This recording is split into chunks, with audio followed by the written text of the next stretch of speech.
பொதுவா நம்ம எல்லாருக்கும் ஒரு எண்ணம் உண்டு, எப்படியாவது இறைவனை பார்த்திட மாட்டோமாங்கிற எண்ணம்.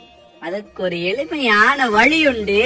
அந்த சூட்சமத்தை சொல்லித்தரேன். பொதுவா நம்மளுடைய ஒரு அரசு அலுவலகத்திற்கு போறோம், அலுவலரை நேரடியா பார்க்க முடியலைன்னு எப்படி அவருடைய உதவியாளர் வழியா எளிமையா அவரை பார்த்திருவோமோ, அது போல திருவளர் சுடருருவே, சிவைகரம் அமருருவே, அருமறை புகழுருவே, அறவர்கள் தொழும் உருவே, இருள்தவும் ஒளியுருவே, என நினை எனதெதிரே, குருகுகன் முதல் மயிலே, கொணர்வியுன் இறைவனை ஏன்னு சொல்லி மயூரமான மயில் வாகனனாக விற்றிருக்கக்கூடிய மயிலவன் கிட்ட கேட்க, கையோடு கந்தனை கூட்டி வந்து கந்தனோடு இருந்து காட்சி கொடுத்து கவலைகளை தீர்த்து வைப்பானா மயூர வாகனனான மயிலவன்.